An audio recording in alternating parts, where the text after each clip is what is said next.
Yeah, that makes sense. I mean, most things are easier with experience. I mean, sure, there's some things that don't, but when you mentioned you've kind of figured out how you like your flows to go, and you figure out which flows work for you and which flows don't. Um, did you figure that out with sort of your sound too? Like I know when we were little and American Idol was a thing, like the judges would always say like you have to make it your sound, Yeah. or something like that. Have you kind of figured that out? And if so, like how did you go about that process? Was it just something that you were passionate about? Like you were like, I really like the way this sounds, or did it have to do with kind of like certain limitations that you had going in to Yeah. it, or was it a combination of that sort of stuff? Um, well, coming to find like yeah, they go hand in hand. Finding my sound, finding my flows. Um, because when you're doing certain like let's take artists who don't sing like you got G Herbo and you got artists who can sing like Juice World. Mm-hmm. Completely different flows because Juice World can sit there and use his voice to drag out notes and it's very pleasing to the ear. While G Herbo, you got to keep going like every beat like. Mm-hmm. So once you find your sound, you figure out what you can do with your voice. It becomes a lot easier to realize like expand your flows, expand. What it also gives you an opportunity to go on beats you didn't think you could go on before once you find Mm-hmm. your sound. And when I made my first EP, I didn't use auto tune really, and I went to the studio for the first EP. So I didn't mix, I didn't do any of that stuff. I had no idea how to do any of that. So I barely knew how to write Mm-hmm. music, honestly. Um, and computers, like it took me 15 minutes almost to log into the Zoom chat. I'm terrible with technology. Yeah, me working on my own music's got to be out of the question. So after I spent all that money and time on my EP, like I realized like it was me and it was also like me not being able to control how the music's mixed and mastered. Mm-hmm. So I realized I had to get my own equipment. Saved up to get my own equipment, got my own software, and I started recording my own stuff. So me and my friend Nigel, we made our first album together, Dreaming in Color. There's honestly like some of those songs on there are absolute trash too, just because like I didn't know it was my first project I did on my own, like Mm-hmm. and all that stuff. And it was the first time I got a hold of any auto tune, so I went stupid. I was like, yeah, auto tune everything. Mm-hmm. So some of the songs are trash, but some of them on there, like we actually made pretty good songs. Like "Make Them Notice" is still one of my favorite songs to this day that I've made, and Mm-hmm. that song is a hit. "Got You on My Mind" is one of my favorite because my friend Cullen's on there. Well, Mm-hmm. his rap name's Cully. I did the video with him for Not Picking Up, Mm-hmm. and that's the first time he recorded with us. And after that, he's like, "Yeah, I gotta get in the studio more." Da, da, da. So I try to get him in here as much as he can. But yeah, that was the first project. Like we were sleeping in the studio for so long. I don't like 2 3 months working on that.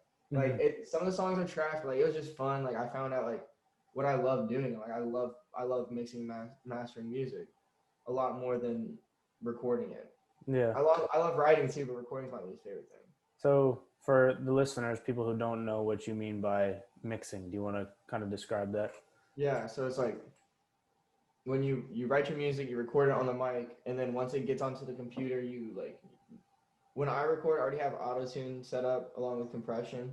But once that's recorded, I'll throw like effects on there, so like reverb, EQ, echo effects, stuff like that to like make it sound however you want to make it sound. And that's why I got my equipment is because I wanted to make it sound how I wanted to make it sound.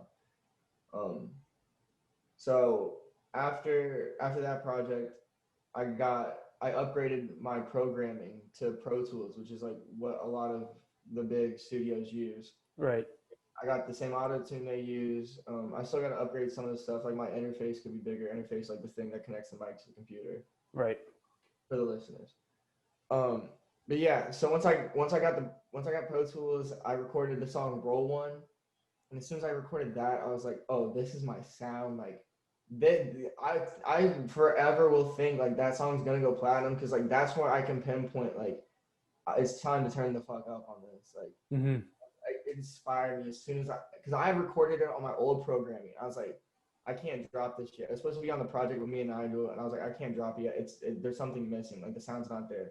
So I got the program. I was like, yeah, it's over. I know exactly what I'm doing now, like with my sound, because I got my presets on my effects and stuff like that, and that made it a lot easier for me to realize like, oh shit, I can sing.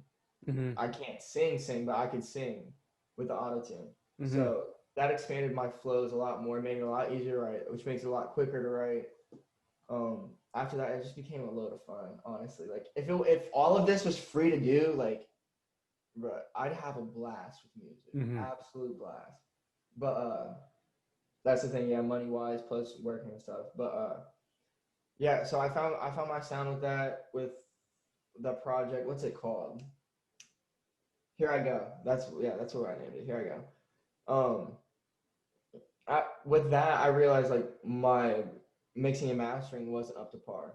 So Mm-hmm. this last project, this very last one I just dropped, composition of Bob's, amazing cover art by Flex God Pat. Shout out to him. He did a great job. Um, yeah, I realized like my beats, I gotta get the exclusives or the unlimiteds because then like the sound's a lot more clear. It's a lot Mm-hmm. easier to produce with that. So I had to buy all those. And then I just got in my bag. Like I sat here and like it was a lot easier for my sound stuff. I expanded my sound more because I went on like a Chainsmokers type beat, and I Mm-hmm. was like, "What am I doing with this EDM white people shit? Like, there's no way I could." And then it went. I was like, "Oh shit! Like, I gotta do 10 more type of beats like this." Mm-hmm. But so yeah, my producers who make those beats made it really easy because those beats are really clean. Mm-hmm. Um, but yeah, I really went to work with the producing on the or with the mixing mastering. I feel like I did a pretty good job because I'm sitting there playing like songs from big artists, and then I'm playing my songs right after. I think the sound quality is like almost there, and it's not there due to like I'm recording in my bedroom with Yeah. an interface that I need to upgrade. But other than that, like once I upgrade the room and stuff, like I feel like it'll be right there. No, So it's super good. I was listening to some of your stuff earlier, and Jenna walked in. And she was like, she didn't even realize that it was you. She just thought it was some mainstream rapper. So that's hype.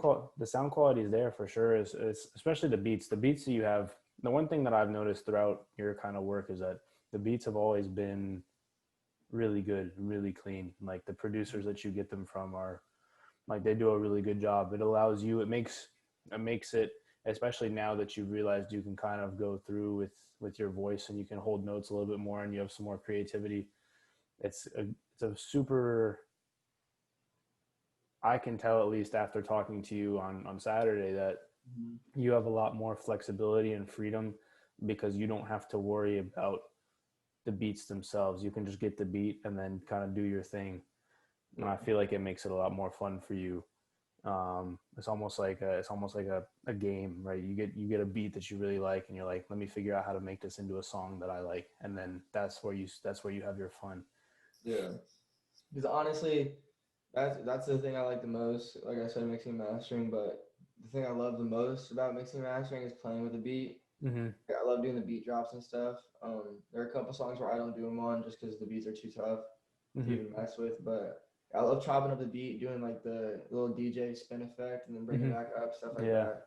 I feel like just it adds so much more character. Like on the song "Bet" on the hook, and like right before the verse comes in, how the bass knocks or whatever, that wasn't there. Like I threw that in there and stuff. Mm-hmm. That was a Like good that was a it's so good much. edit. Yeah, it's just so much fun. Like, and as soon as you do, like, oh shit, this is hot. Yes, yeah, it's exciting. So I love that stuff. That's awesome. So is that what you could be doing full time, right? If you could just have your any dream career, money not being a factor, would you just be kind of like producing and mixing? Yeah, I'd do that. I'd ghostwrite. Mm-hmm. I ghostwrite for females mostly, honestly, because it's I don't know why. I just like I ghostwrote for my sister. I feel it was 10. I wrote it in 10 minutes. I feel like it's really easy to ghostwrite for female just because like they're able to say a lot more shit without like, and they're able to if they're able to sing, they're able to hold notes. Like it just sounds a lot more pleasing. Mm-hmm. Especially if they're not talking about some stupid shit, like if they're actually like somewhat spitting, everyone's gonna be like, "Oh, they're actually spitting." Like, Mm-hmm. but and plus, dudes never like dudes ghostwriting for them. They hate it, except for Really? Drake. Drake loves it. Except for Drake. Drake loves. But Yeah, I do that. I'd still make my own music and stuff. Because that's always gonna be a passion for me, letting my thoughts out and stuff like that, whatever they may be, stupid thoughts, Mhm. good thoughts, bad thoughts, whatever. Um, but yeah, I do it all. I except for making beats. I can't make a beat with shit. Chop one up, but I can't make one.